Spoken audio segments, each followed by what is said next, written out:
Well, Mr. Schlesinger, I have looked forward to meeting you. In all the years I've been in this business, you and I have not crossed paths.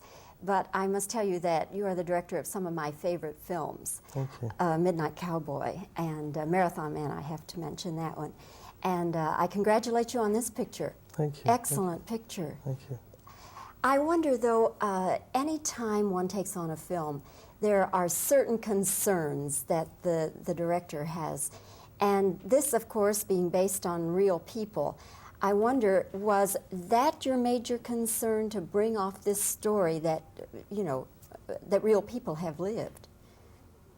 I think when you're dealing with real people, the one concern you have, particularly people in the situation they're in now, whatever they've done, which we don't condone in the film, you have a kind of responsibility to them, to play fair at least.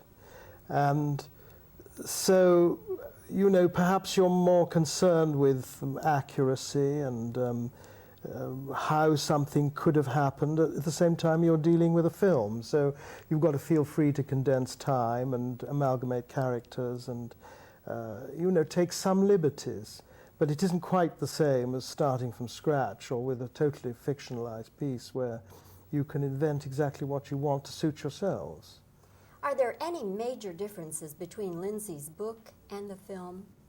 Well, I mean, obviously we can't go into all the elements that he did, but Lindsay seems very pleased with what we've done with the book, which is nice to know, because authors aren't always pleased with what you do with their books.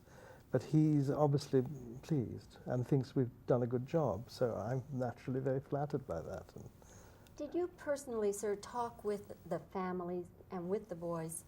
No. I mean, by accident I met Chris Boyce's brother, who came and watched us shoot a little bit. But I know that both the actors had quite a lot to do, particularly Tim Hutton with Chris Boyce. And Sean Penn visited Dalton Lee, yes.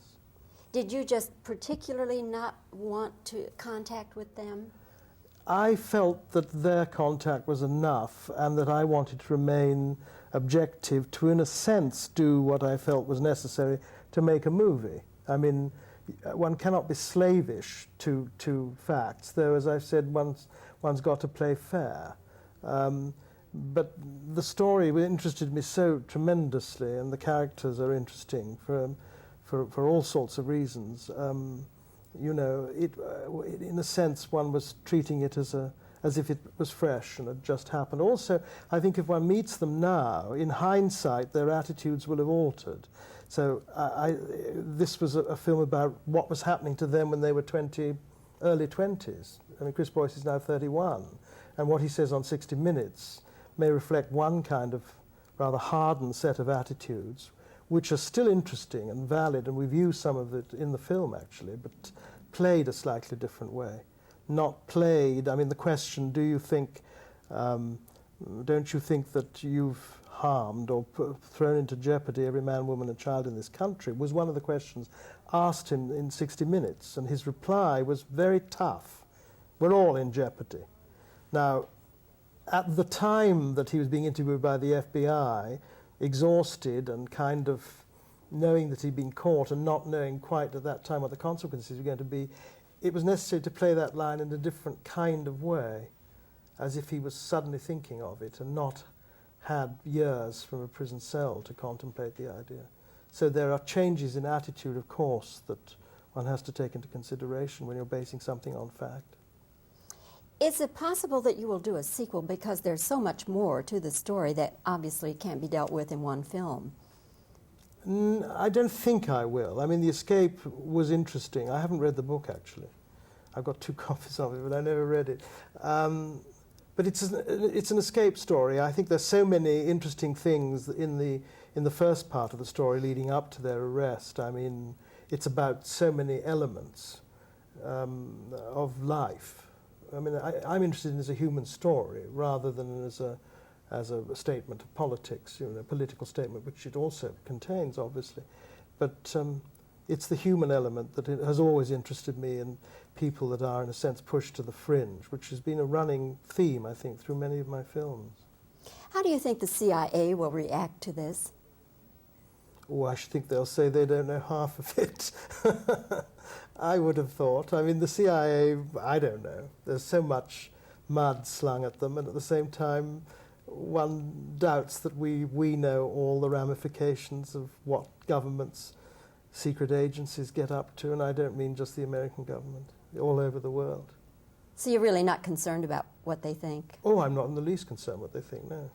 Okay. A man with direct answers. I like that a lot.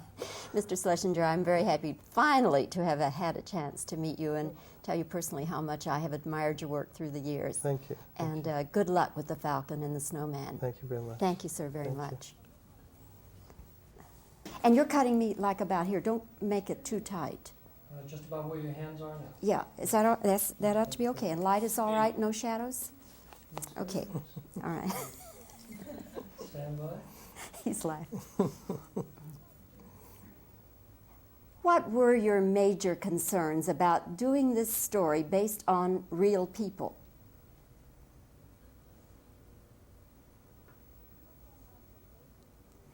What then might the major changes be what might the major changes be between the book and the film? Did you ever talk with the families or with the boys themselves?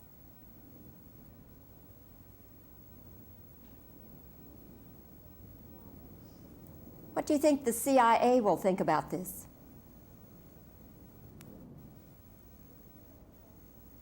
You don't really care then what the CIA thinks?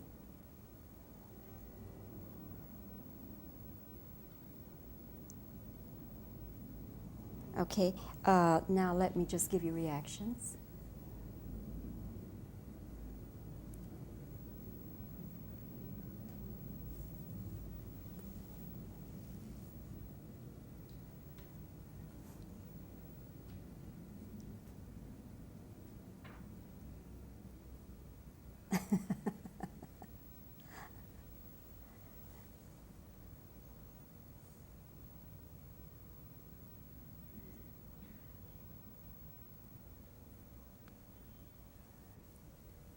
Okay, thank you. Yeah. All right.